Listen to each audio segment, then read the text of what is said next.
এক দেশে এক সময়ের কথা, এক সুন্দর এবং রহস্যময় জায়গা ছিল যার নাম জাদুকরি বন। এই বনে অনেক জাদুকরি প্রাণী বাস করত, কিন্তু সবার মধ্যে সবচেয়ে দয়ালু এবং জ্ঞানী ছিল সুকন্যা।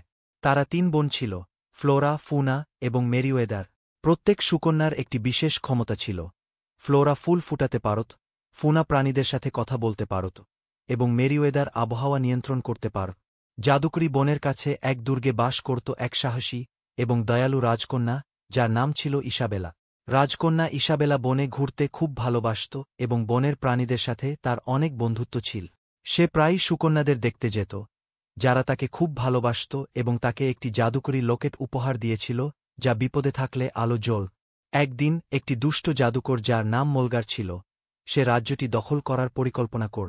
সে একটি অশুভ জাদু করে পুরো রাজ্যে দুর্যোগ আনল, ফলে গাছপালা শুকিয়ে গেল, প্রাণীরা লুকিয়ে পড়ল এবং ঝড় শুরু হল। রাজ্যের মানুষ খুব ভীত হল এবং এমনকি সুকন্যারাও মোলগারের জাদু মোকাবেলা করতে পারছিল না। তার রাজ্যকে বাঁচানোর জন্য রাজকন্যা ইসাবেলা মোলগারের ক্ষমতার উৎস খুঁজে তাকে পরাজিত করার জন্য একটি অভিযানে বের হল। সুকন্যারা তার সাথে গেল, তাকে দিকনির্দেশনা এবং তাদের জাদুকরি ক্ষমতা প্রদান কর।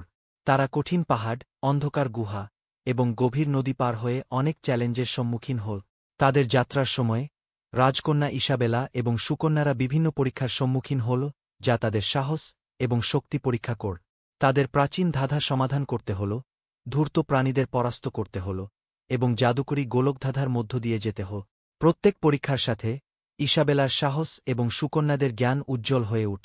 অবশেষে তারা মোলগারের বাসস্থান পৌঁছাল, একটি অন্ধকার এবং বিকৃত টাওয়ার, যার চারপাশে কাটামাই লতা ছিল। ভিতরে তারা একটি ভয়ঙ্কর যুদ্ধে মোলগারের মুখোমুখি হল। ফ্লোরা তার ক্ষমতা ব্যবহার করে মোলগারের প্রতিরক্ষা দুর্বল করল, ফুল ফুটিয়ে ফুনা প্রাণীদের ডেকে সাহায্য করল এবং মেরিওয়েদার একটি প্রচণ্ড ঝড় ডেকে আন। রাজকন্যা ইসাবেলা তার গলায় জলজল করা লকেট সহ মোলগারের মুখোমুখি হল এবং লকেটের জাদু ব্যবহার করে তার অশুভ জাদু ভেঙে দিই। মোলগার পরাজিত এবং তার অশুভ জাদু ভেঙে যাওয়ার সাথে সাথে রাজ্যটি তার পূর্বের সৌন্দর্যে পুনরুদ্ধার হল। ফুল ফুটল, প্রাণীরা ফিরে এল এবং ঝড় থেমে গেল। মানুষ খুশি হল এবং রাজকন্যা ইসাবেলাকে নায়ক হিসাবে স্বীকৃতি দিল। সুকন্যারা রাজ্যটির যত্ন নিতে থাকল, নিশ্চিত করে যে শান্তি এবং সাদৃশ্য বজায় থাকবে। রাজকন্যা ইসাবেলা এবং সুকন্যারা কাছাকাছি বন্ধু রয়ে গেল এবং একসাথে তারা জাদুকরি বন এবং রাজ্যটিকে যে কোনো ভবিষ্যৎ হুমকি থেকে রক্ষা কর।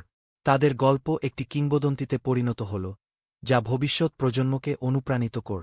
এবং এইভাবে রাজ্যটি তার সাহসী রাজকন্যা এবং সুকন্যাদের সতর্ক নজরদারিতে সমৃদ্ধ হল।